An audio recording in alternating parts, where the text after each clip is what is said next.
Why did the United States attack Libya, Iraq, Afghanistan, and Yemen? Why are U.S. operatives helping to destabilize Syria? And why is the United States government so intent on taking down Iran, in spite of the fact that Iran has not attacked any country since 1798? And what's next? What are we headed for? When you look at the current trajectory that we're on, it doesn't make any sense at all if you evaluate it based on what we're taught in school. And it doesn't make any sense if you base your worldview on the propaganda that the mainstream media tries to pass off as news. But it makes perfect sense once you know the real motives of the powers that be. In order to understand those motives, we first have to take a look at history. In 1945, the Bretton Woods Agreement established the dollar as the world reserve currency, which meant that international commodities were priced in dollars. The agreement, which gave the United States a distinct financial advantage, was made under the condition that those dollars would remain redeemable for gold at a consistent rate of $35 per ounce. The United States promised not to print very much money, but this was on the honor system, because the Federal Reserve refused to allow any audits or supervision of its printing presses. In the years leading up to 1970, expenditures in the Vietnam War made it clear to many countries that the U.S. was printing far more money than it had in gold.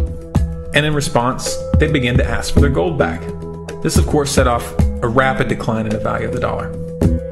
The situation climaxed in 1971 when France attempted to withdraw its gold and Nixon refused. On August 15th, he made the following announcement. I have directed the Secretary of the Treasury to take the action necessary to defend the dollar against the speculators. I have directed Secretary Connally to suspend temporarily the convertibility of the dollar into gold or other reserve assets, except in amounts and conditions determined to be in the interest of monetary stability and in the best interest of the United States. This was obviously not a temporary suspension, as he claimed, but rather a permanent default. And for the rest of the world who had entrusted the United States with their gold, it was outright theft. In 1973, President Nixon asked King Faisal of Saudi Arabia to accept only US dollars as payment for oil and to invest any excess profits in US Treasury bonds, notes, and bills. In return, Nixon offered military protection for Saudi oil fields. The same offer was extended to each of the world's key oil-producing countries, and by 1975, every member of OPEC had agreed to only sell their oil in US dollars. The act of moving the dollar off of gold and tying it to foreign oil instantly forced every oil-importing country in the world to start maintaining a constant supply of Federal Reserve paper. And in order to get that paper, they would have to send real physical goods to America. This was the birth of the petrodollar. Paper went out, everything America needed came in, and the United States got very, very rich as a result. It was the largest financial con in recorded history.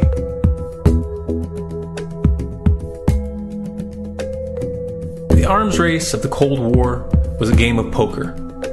Military expenditures were the chips, and the US had an endless supply of chips. With the petrodollar under its belt, it was able to raise the stakes higher and higher, outspending every other country on the planet, until eventually US military expenditures surpassed that of all other nations in the world combined. The Soviet Union never had a chance. The collapse of the communist bloc in 1991 removed the last counterbalance to American military might. The United States was now an undisputed superpower with no rival. Many hoped that this would mark the beginning of a new era of peace and stability. Unfortunately, there were those in high places who had other ideas. Within that same year, the US invaded Iraq in the first Gulf War. And after crushing the Iraqi military and destroying their infrastructure, including water purification plants and hospitals, crippling sanctions were imposed which prevented that infrastructure from being rebuilt. These sanctions, which were initiated by Bush Sr. and sustained throughout the entire Clinton administration, lasted for over a decade and were estimated to have killed over 500,000 children. The Clinton administration was fully aware of these figures. We have heard that 500,000 children have died. I mean, that's more children than died in Hiroshima. And you know, is the price worth it? I think this is a very hard choice, but we think the price is worth it. Miss Albright, what exactly was it that was worth killing 500,000 kids for? In November of 2000, Iraq began selling its oil exclusively in euros. This was a direct attack on the dollar and on U.S. financial dominance, and it wasn't going to be tolerated. In response, the U.S. government, with the assistance of the mainstream media, began to build up a massive propaganda campaign claiming that Iraq had weapons of mass destruction and was planning to use them.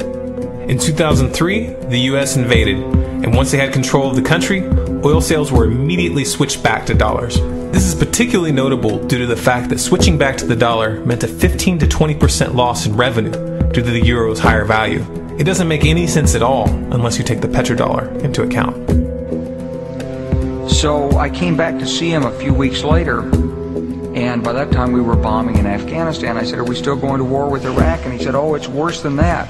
He said, he reached over on his desk, he picked up a piece of paper, he said, I just got this down from upstairs, meaning the Secretary of Defense's office today, and he said, "This is a memo that describes how we're going to take out 7 countries in 5 years, starting with Iraq and then Syria, Lebanon, Libya, Somalia, Sudan, and finishing off Iran.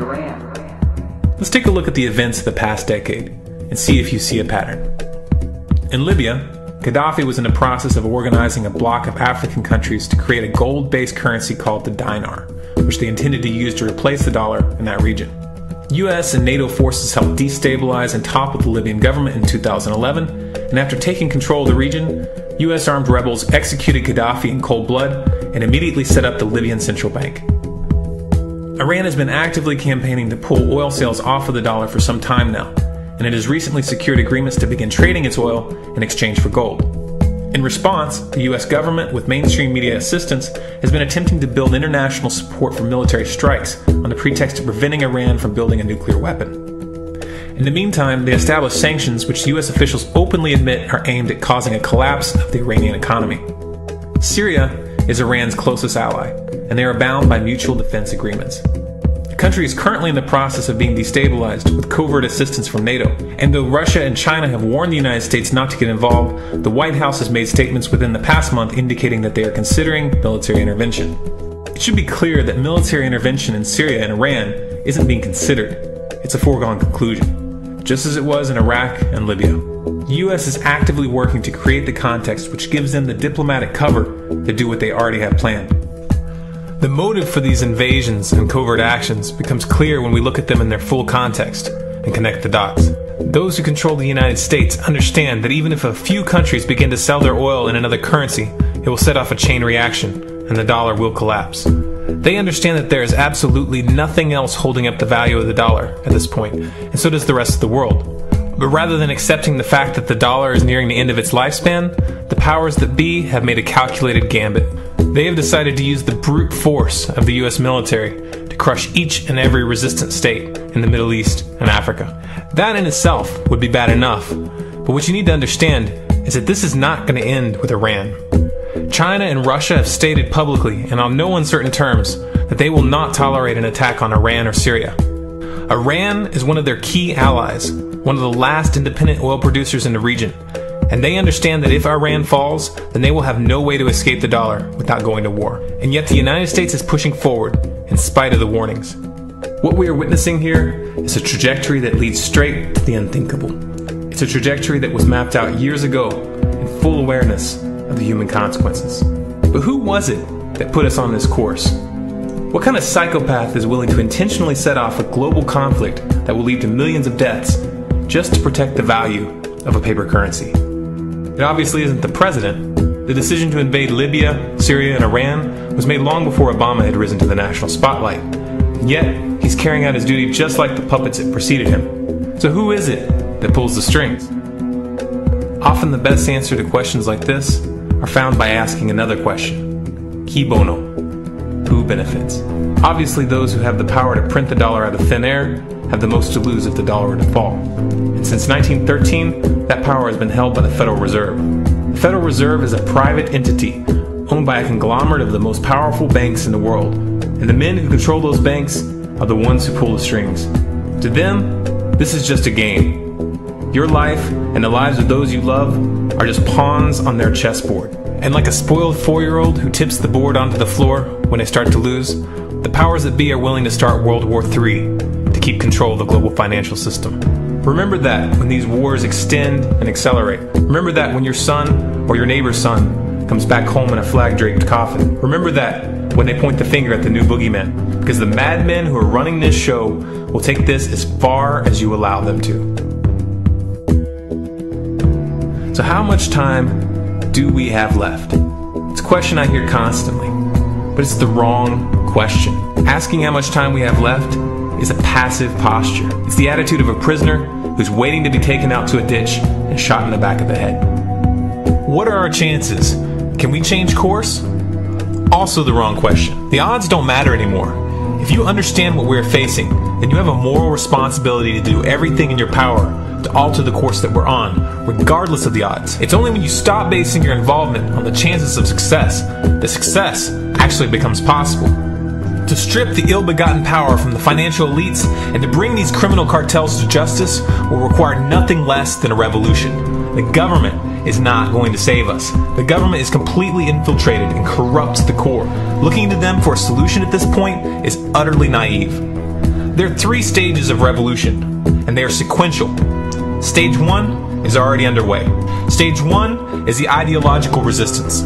In this stage, we have to actively work to wake up as many people as possible about what is happening and the direction we're headed. All revolutions originate from a shift in the mindset of the population, and no other meaningful resistance is possible without it. Success in this stage of the game can be measured by the contagion of ideas. When an idea reaches critical mass, it begins to spread on its own and seeps into all levels of society. In order to achieve that contagion, we need more people in this fight. We need more people speaking out, making videos, writing articles, getting this information onto the national and international stage. And we especially need to reach the police and the military.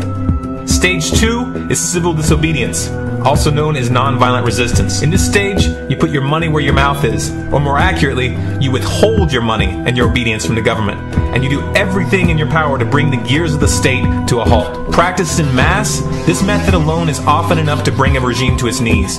However, if you fail at this stage, Stage 3 is inevitable. Stage 3 is direct physical resistance. Direct physical resistance is the last resort, and it should be avoided and delayed as long as possible. And it should only be invoked after all other options have been thoroughly exhausted. There are those who talk tough and claim that they will resist when the time comes. But what those people fail to realize is that if you are inactive during the first 2 stages and save your efforts for the last resistance, then you will fail. When the Nazis were moving door to door, dragging people out of their homes in Germany, that was the time to fight back physically. But due to the lack of ideological resistance and civil disobedience leading up to that moment, even an armed uprising would have likely failed at that point. An armed uprising can only succeed if the people have established an attitude of active resistance. And active resistance is only possible after their minds have broken free from the mainstream propaganda. If you want to fight back, it's now or never. You're not going to get another chance, and the stakes are far higher than they were in Nazi Germany.